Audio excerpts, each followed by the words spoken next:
mubwira ngo nta jambo mfite aka kanya, ariko iwe banze yarabyiyumvaga, mubwira ngo ntaryo mfite basi senga numve ko riza. Arasenga, ndamubwira ngo rekera ntaribonye. Nimara kuribona soma Yosuwa 3:14. Ndavuga ngo nuko abatambyi, nuko abantu bava mu mahema yabo bakurikira abatambyi bahetse isanduku y'isezerano kugira ngo bambukane nayo. Arambwira ngo urakoze, ni ijambo ryanjye. Ku bijyanye n'umukazana wanjye, ntabwo yarwaye, utagira ngo yari indwara yari afite. Nta ndwara yari afite, n'urupfu rutunguranye rwanjyaniye umwana. Ayo makuru muyamenye ko ariko bimeze, ntabwo yarwaye. Ikindi nanibagiyeho,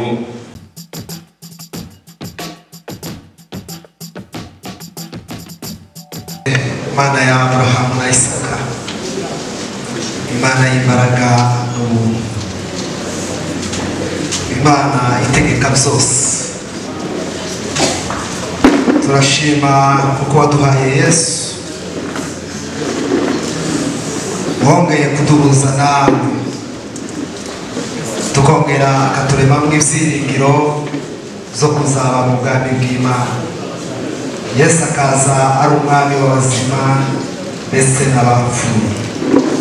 Turashima kubw'ubuhamya bwiza bw'umwana wacu witwaye neza mu buzima bwa Kristo. Tukaba dufite ibyiringiro y'uko umunsi umwe tuzabonana nawe mu gihugu cy'ubugingo, mu gihugu cyo kubaho iteka ryose. Mana, fasha abantu kugira ngo bakomezwe n'ijambo ryawe twumvise. Ijambo ryawe rirarema, ijambo ryawe rirubaka, ijambo ryawe riduhindura abakomeye, kuko ijambo ryawe rirakomeye. Niryo ryonyine rishobora gutanga ibyiringiro n'ibyishimo muri iki gihe turimo. Abantu bose baryiyumvemo, kandi cyane cyane barwanire iherezo ryiza, kuko uyu mwana yarirwaniye akagera mu bwami bwawe. Natwe abasigaye tukiri mu rugenzi, uduhereze kugutunganira, uduhereze kuba twiteguye turi maso kuzaba mu bwami bwawe. Urakoze cyane Mana. Dusabiye abantu bose batanze ituro bahereze umugisha. Tukwese ibikorwa bigiye gukomeza, ubane natwe kugeza ku iherezo ryabyo. Mu izina rya Data n'iry'Umwana n'Umwuka Wera tubisabye, amen. Urakoze cyane Bishop. arakoze pasiteri kutuyoborera gahunda nziza y'itorero. Tunashimira itorero rya Foursquare kuri iyi gahunda nziza babanye n'umuryango kuva ibyago byaba kugeza uyu munsi bakomeje kubona ihumure. Mwarakoze cyane. Turashimira namwe abashoboye kuboneka hano uyu munsi, muje kudufata mu mugongo, muje kudufasha guherekeza uyu mwana wacu. Mwese Imana ibahe. Tugiye kujya muri iki gice cya kabiri nk'uko pasiteri yarabivuze, igice cy'umuryango. ariko twese turi umuryango, turi buze gufatanya.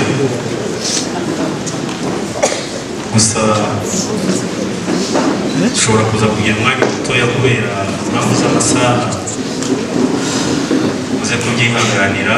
Urabizi muri gahunda ngizi abantu benshi baba bafite icyo bashobora kuvuga, ariko nutabona umwanya wo kuvuga, urabizi ko presence yawe hano iravuga byinshi kuri twebwe. Rero abatabona umwanya babyihanganire. Ndaza no gusaba n'abantu turi mu mwanya w'ijambo uze kudufasha kugira ngo twihutishe iyi gahunda.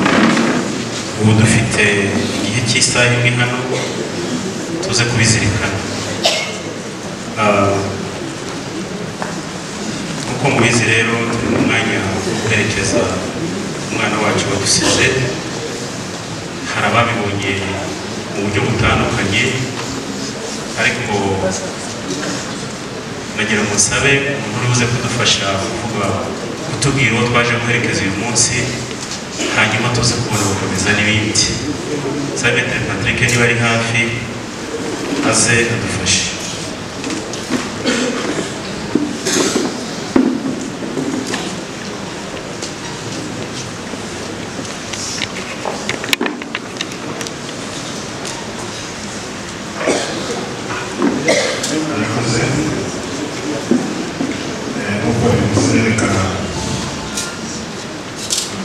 tubagezeho umwirondoro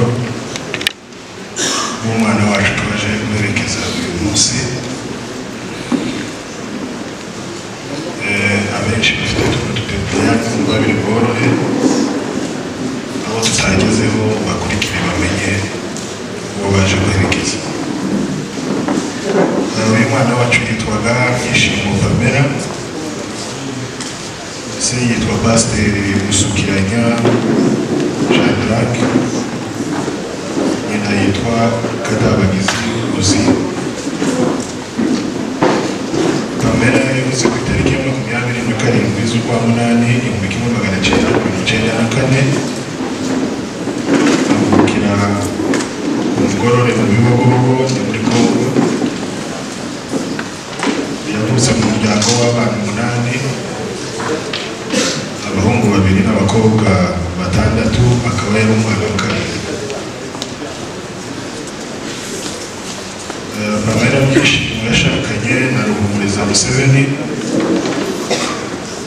itariki 16 z'ukwezi kwa karindwi umwaka ushize,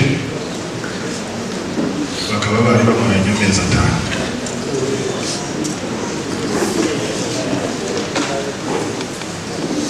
Pamela yize amashuri abanza kuri Ecole Primaire Catholique de Ngoma aho ni Huye i Butare, hanyuma akomereza amashuri yisumbuye muri Groupe Scolaire Gatagara i Huye nanone i Butare.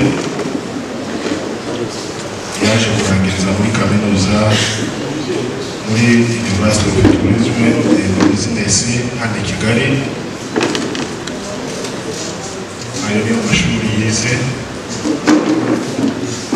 kandi mu myaka ye yari yayikoresheje neza. Ubuzima bwa gikristu yabaye muri Sunday School kuva afite imyaka 3 cyangwa se Ecole de Dimanche. Amaze gukura yatangiye umurimo w'uburirimbyi muri korali y'abana ya Come to Jesus. Nyuma ajya muri korali yitwa Le Messager.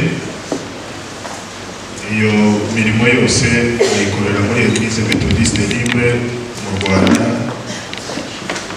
Paruwasi ya Ngoma. Hanyuma ajya kwiga kaminuza i Kigali, ari naho yakomereje umurimo w'uburirimbyi mu itorero rya Power of Prayer mu itsinda ryitwa Iringi rizwi cyane, akaba yari umwe mu baririmbyi babo.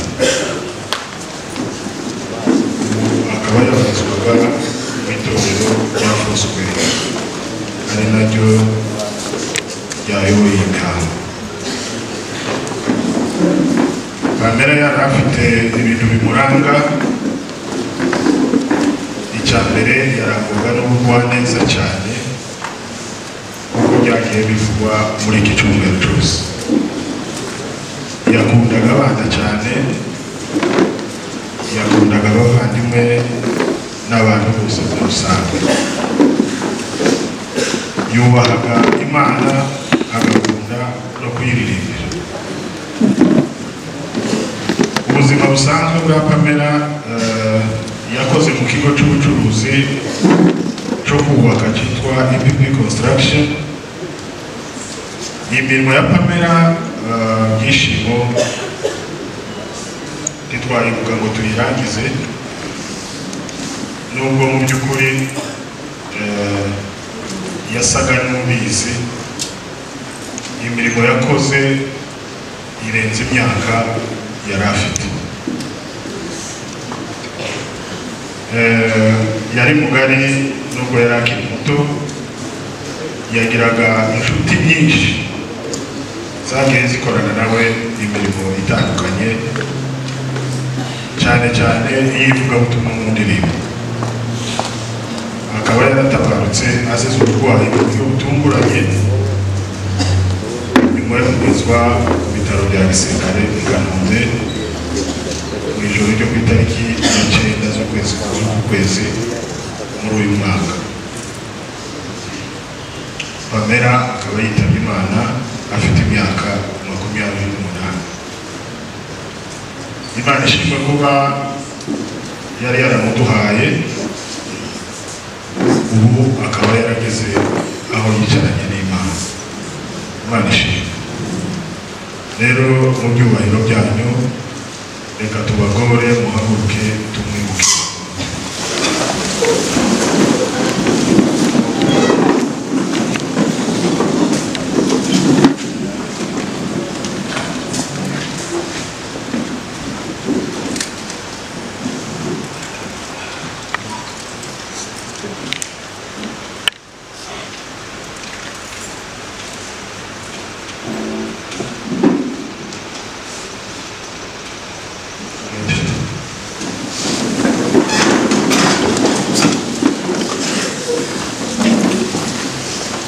arakoze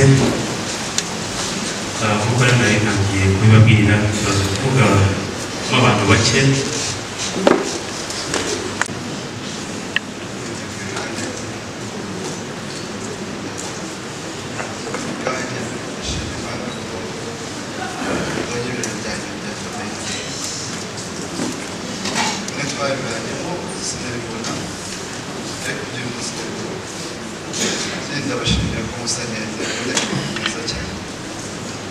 Sinduvuge ku buzima bwe busanzwe kuko benshi babuvuze, ariko ubuzima bwe bwa Kristo abenshi ntabwo babuze uko bwari bumeze.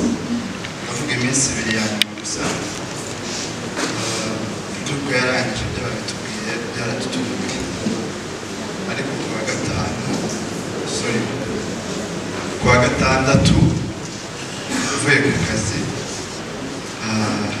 yarambwiye ngo ruva ameze neza, ntagisaho bigere nimugoroba nk'ibisanzwe ngo ariko bakeneye ko tutaramanje ati nta mufite mutarama ibishoboka. Turatarama, arambwira ngo ngezeho numva ko nyuzwe ku buryo byavuyemo no kutajya gusenga bitewe n'amasaha byadufasha. Bigere ayo masaha turongera tujya kwa muganga nyine nk'ibisanzwe, turataha twakira abashyitsi nimugoroba kandi batashye arambwira ngo dusubireyo. Ariko kwa muganga bakambwira ko ari ibisanzwe twamujya hospitalize. Nyuma nibwo naje kumenya ko yari gahunda kugira ngo dusezere kugenda. Tukiva kwa muganga yarambwiye ngo ntidusengera mu cyumba, turasengera muri salo. Se kubera iki? Ndumva nshaka ko usomera ijambo. Ndamubwira ngo nta jambo mfite aka kanya, ariko iwe banze yarabyiyumvaga. Ndamubwira ngo ntaryo mfite, basi senga numve ko riza. Arasenga, ndamubwira ngo rekera ntaribonye. Nimara kuribona soma Yosuwa 3:14. Ndavuga ngo nuko abatambyi, nuko abantu bava mu mahema yabo bakurikira abatambyi bahetse isanduku y'isezerano kugira ngo bambukane nayo. Arambwira ngo urakoze, yari ijambo ryanjye.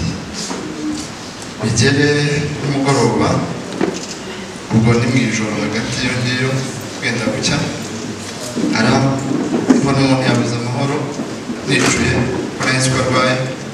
Arambwira ngo ongera usenge gatoya, dusengane.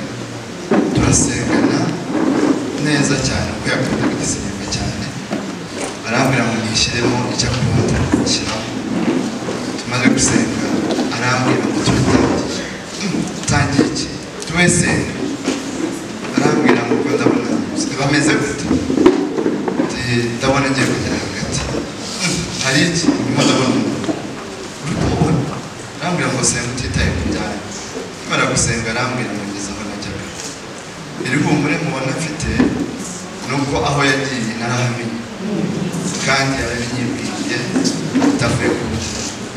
Ndabasaba ngo namwe mukomere kuko nanjye ndakomeye, cyane cyane ko adakunda abantu bababara ngo bigaragaze. Imana bakomeze nanjye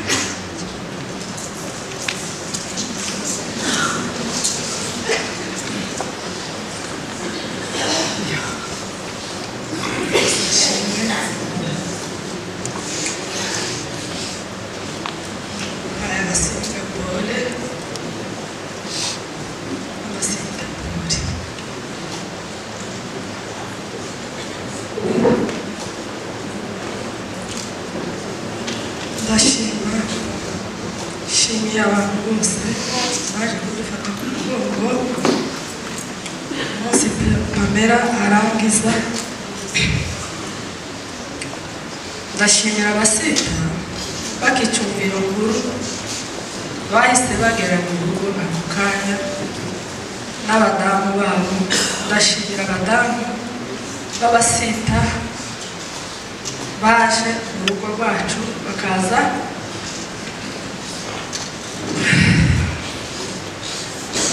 mu rugo rwanje kuza kudufata mu mugongo. Nibo bakiriye abashyitsi, njyewe sinamenye ibyo bakoraga, ariko ndabashimiye abadamu b'abasita. Ikindi nshimiye Imana, nshimiye Fosco yatubaye hafi, ndayishimiye. Abapasiteri, abaririmbyi babo, mwumve kuko mbashimiye kandi baye inshuti ya Fosco. Ikindi ndashimira na Karuvali, nabo bumvishije inkuru, nabo baraza, narababonye kuko twakundaga gutaramana hariya Karuvali, narababonye, ndabashimiye. Pamela bari tumaranye iminsi mikeya, ariko yanyeretse urukundo. Pamela yabonaga ntamuhamagara, amaze iminsi ibiri ntamuhamagara, akampamagara akambwira ngo se uzagenze gute. Hakaba ubwo afata moto akaza mu rugo, akaza kumureba, akana k'imyaka 3 bagakinana. Pamela yakundaga abana muri iyi minsi y'abantu. Ni ukuri sinaboneka bavuga Pamela iminsi twabanye nawe, iminsi y'abantu. Ariko Pamela akiza kuza mu rugo rwacu, papa we na mama we baramvugishije, barambwira ngo umushenge yarambwiye ngo uhaye umugeni. Niko yambwiye ati uzumire babariye, koko narabibonye. Imana yamukunze, nifurije iruhuko ridashira, kandi nshimiye n'umuryango wacu w'abatwari bambaye hafi, baransuye, ndabashimiye. Imana yo mu ijuru itazikiranirwa izabahembe. Murakoze, Imana ishimwe. Nyihanganira gato muratangiye turayigabana n'abana gusiga.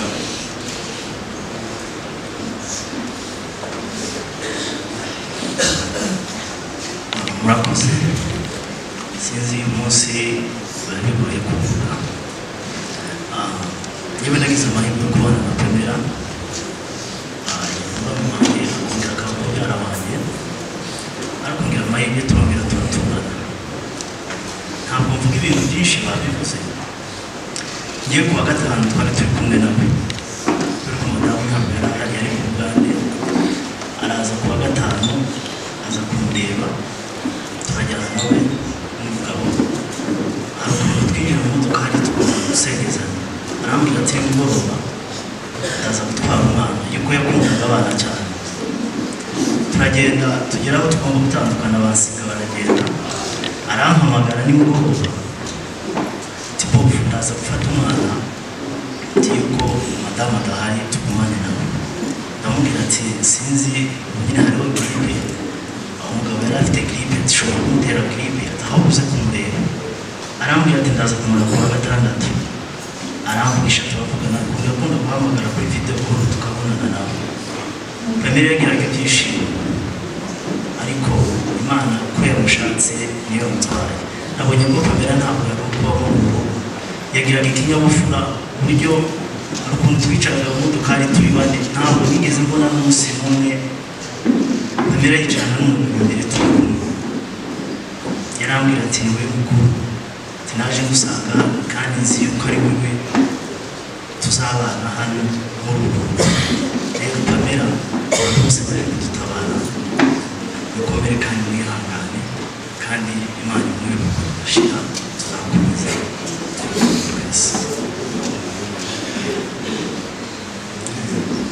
na mbere ndashima Imana yuko biragoye gushima umwanya nk'uyu ko nari ntabwo yatumye udashima ibona abantu bangana gutya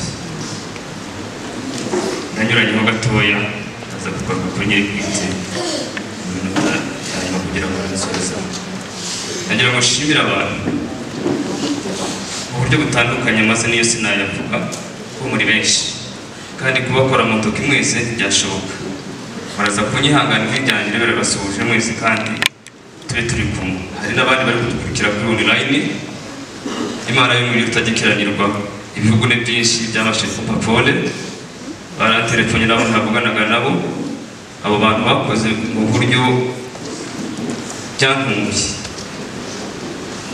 ariko Imana yo mu ijuru bari muri Amerika Australia kuri gabane yose y'isi mwumve ko ibyo mbabwira ntabwo ari byo guhimba n'ubu nari nicaye hano muzabona ni wenda telefone niriho ntabampamagaraga ariko ku kindi kigeretse kuri ibyo ndashimira abantu bose batuye muri kino gihugu babashije gutekereza kwifatanya nanje mu bibazo nagize kuva ku itariki ya mbere ku itariki ya 9 inkuba ikubita mu rugo iwacu bose Imana mu ijuru bamperumisha hari aho ntuye hano hafi bari ikintu gito wenda numva mu gihugu n'umudugudu ariko hari ahantu ntuye hitwa ngo inkumburwa za Rusororo abo bagabo nabo batuye twahuriye kuri uyu musozi twese mu gihe gito imirimo bajya bakora ushobora kugerageza nawe mugashakisha amakuru yayo aho bicaye mugerageze mushakisha amakuru bayabasangize kuko bafite ibiganiro byiza byubaka ikindi cyongeyeho nagira mushimire itorero rya Foursquare ibyo yankoreye kunderera abana ntabwo byoroshye gukorera umwana akamuguha ari umugabo avugwa n'abandi ashimwa n'abandi uwo muri so gushimirwa aho nsengera abana banjye ntibajyayo bakomeza kuba bari hariya mwumve ko mbashimiye n'Imana yo mu ijuru bamperumisha hanyuma andi matorero sinabasha kuyasobanura ni menshi hari minisiteri numvise umwana wanjye yabagamo hari umusore wangu yitwa Healing ihangana mwarakoze ibyo mwakoze narabibonye kandi n'ubu ndabibonesha amaso n'abandi barimo barabibona garuke njye ku itorero ryanjye isengera muri ADPR bakoze ibishoboka byose kuva ku itariki ya 9 numva aribo bagezeho mu bambere abo bantu nabo Imana mu kwamperumisha hanyuma iyi myaka yacu nayo ntabwo bari mike tuba dufite byinshi bidushamikiyeho aba bantu bose bashamikiyeho hari babyara banjye hari ba marume hari nabisobanura ko ntibyakunda kubera igihe turimo uraza kubyihanganisha hanyuma no kuba tatabuka barahanda bashimiye abantu bakemera ko twaturanye narababonye kugeza n'abakakiraho n'abaye ko nagiye nimuka kenshi ariko nagira ngo mbabwire yuko mwese mwarakoze kandi Imana mu ijuru bampembere ngaruka ku ijambo nyamukuru duteranyije none ahangaha twese mubona naryo ntaza gufata umwanya munini wo kubarambira mwarabivuze uyu mwana wanjye biratandukanye kuvuga ngo uvuge ngo n'umwana wawe mu mezi 5 yari amaze iwanje ntabwo nigeze muhamagara n'umunsi n'umwe yanisize izina kandi yagomba kugitirwa iwanje ko ndi sebukwe akambera umukazana. Izina rye yari umukazana, naritegereje ko zabona irindi, ariko Imana yo yashimye yuko ayo mazina ababyeyi bamwise ayakomezanya.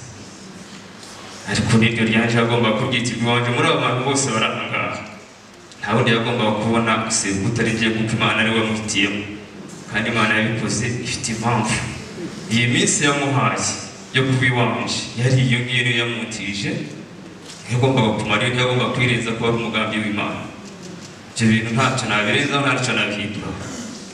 Si uko bishimishije, ariko aho yagiye cyanshimishije kuruta ibindi byose nuko umwana wanjye avuze amaherezo yiwe, kandi icyo twifuza twese kugira ngo tuzabone iherezo ryiza. Nagira ngo mbwire umuryango w'Abasinga, muhumure mukomere. Ntabwo iyo haje kuba mu byo kuvuga ngo uyu mukazana wanjye kugira ngo aba bantu babashe kumugarura, ntibyari bigoye mwari umugarushye, ariko nkiri maboko abikoze uko ibyumva. Nagira ngo mbwire banyana yanjye ahari arimo arabikurikira, nta ruhare nabigizemo, n'Imana yabishatse. Wihangane kandi komeza n'abavandimwe. Hanyuma ku bijyanye n'umwana, ari ijambo nakoresheje mu bukwe bwe, naryo nashatse kubabwira. Abantu bose benshi batari banzi, batabaye no mu bukwe bw'abana banjye, nabashije kubamenya kuko ijambo nakoresheje niryo ryiri ringarutse. Naramubwiye ni Bibiliya kenshi ivuga amagambo yuko ababyeyi muzasiga ababyeyi mukajya kubana mwe nyir'urugo rwanyu. Ndavuga ndetse muzansiga munsigire se, muzansigira nti ko tudashobora gukuraho ni gute nimwe muri Bibiliya ntakora iki? Ariko nagira ngo mbabwire urubyiruko ruri aha, yashaka kugira ngo abansigire kandi mubyumve, mubikomeze, mubigire hamwe. Ko ijambo namubwiye navuze mu ruhame ararikoze, sinarimbaza ariko nabashije kubabona, kandi mukomeze mumbe hafi. Methodiste hano mbona aha ngaha harimo tuzanye mu bundi buryo, ariko ndabashimira kuko ni mu mwamureze mwakoranye na papa we, nababonye. Ubu harimo uri hano wese uko byitwa ni nako kuri.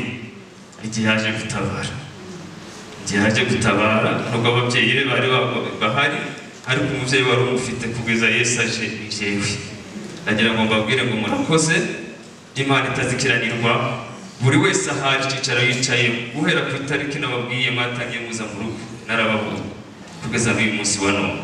Mwumve yuko ibyo mwakoze mwangiriye neza, Imana izabampembere. Mbese ntabwo nabasha kubaha, Imana yo mu ijuru itazi uko ibigenza, izabampembere kandi ikomeze umwana wanjye mu iruhuko idashyira, kuko n'igihe yamuteguriye, yagiye kumutegurira heza, nzamusanga yuko namubwiye ko atazansiga, ko ngomba kuzamusanga. Nanjye nzakora ibishoboka byose, nizere Imana izabishoboze kugira ngo nzabone umwana wanjye n'umukazana wanjye. Uko byaba biri kose, iryo zina ararijanye muri aba bantu bose baraha. Umukazana wanjye, abandi bazitwa bakazana, ariko ubu umukazana wa mbere azitwa umukazana, abandi baza nyuma ni abakazana. Iryo zina rye ntawe uzaritsimbura mu rugo iwanjye, ni ihame kugeza nanjye ubwanjye saruwe. Hasigaye Imana mwinshi bidufashemo. Murakoze. Murakoze. Bakiri hano reka nsabe Yese bakabashobora kubona ubwari bose kubamera mu biti bibiri, hanyuma nasoza muramukazi wa Pamela yasabye ko asenga abandi rugambo ijambo. Murakoze. Murakoze kubera ijambo.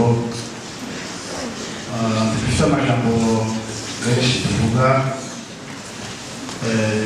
Tuhagaze hano Kabase wa Mututsi ariwo sekuru wa Muhumuriza, twaje dutabaye uheruka maratubonye hano, twaje mu birori byiwe, twaje turi benshi. Twatekerezaga kuko tutasubira kugaruka kuri uyu mwanya, ariko icyo dushima, turashima Imana icyo iduhaye n'icyo tuzatwakira, turabishima. Tuzumva byaradutunguye, ariko kandi naje kujakira ngeze hano dusanze bano bana Imana yarabakomeje, twabishimye mu Imana ishimwe. Amajambo y'uyu mwana ntayandi tuvuga, yari afite iminsi mike Imana yamudutishije kubana natwe mu rugo Kabasekuru.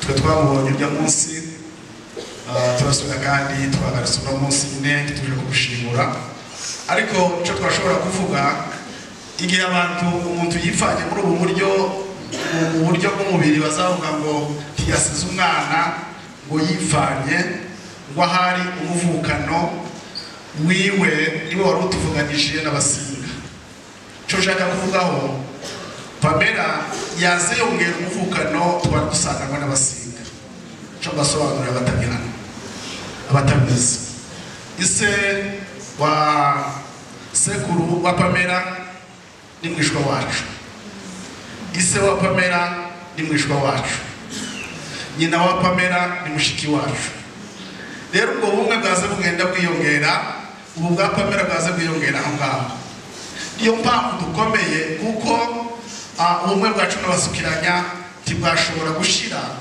ubwo Pamela Imana yamuhamagaye ubumwe bwacu buracyakomeye tuzabana neza tuzagira ibindi tuzakorera byinshi icyongeyeho turabwira ruhumuriza uyu n'umushinga yari yateguye none Imana uko twawutekerezaga urasa n'uhagaze ariko kandi reka tukubwire mwana wacu natwe tubwirana base umushinga watekereje nubwo Imana ihagaritse ariko kandi umwe ukomeza ubundi uzashake ntitwubwiye gushake mu uzagende ubanze twanamire Pamela igihe cyose tuzafata ariko kandi uzashake ruriya rugo ruri hariya ntirwimuke ngo rushe ahandi mu gihe kirekire icyo nicyo twagusigira ababyeyi bacu rero kurangiza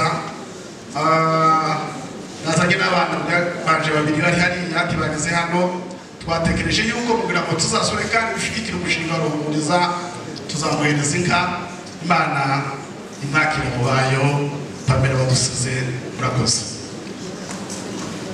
uraza kuba nihanganiye munangaze hano aribyo yibagirwa ku bijyanye n'umukazana wanjye ntabwo yarwaye utagira ngo hari indwara yari afite nta ndwara yari afite n'urupfu rutunguranye rwanjyaniye umwana ayo makuru muyamenye ko ariko bimeze ntabwo yarwaye ikindi nanibagiyeho muze kumfasha abantu bari aha mwese uyu mwana wanjye yasize ujya mumutungaho amasengesho akomeza rero ko nawe yaba kuko yaramuteguye agira ngo mubasigire nabo mukomeze mubane nawe icyo nari ngiye kubabwira rwose murambabarira umwana wanjye ni kuba yamukubise nta ndwara yarushe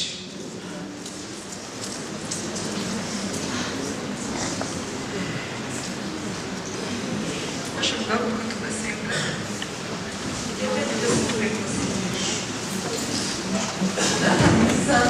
cy'amahanga aho kwizerwa kandi aho kwizerwa ndagushimiye umunsi ko wawugenda ukawutegura umenya ko uyu munsi Pamela azagenda Mana unyure n'imfubyi n'abapfakazi ujye uhumuriza imitima ibabaye ariko ndakweretse njye ntacyo nabona nabwira Museveni ntacyo papa yawe namubwira ntacyo mama yawe namubwira ariko wowe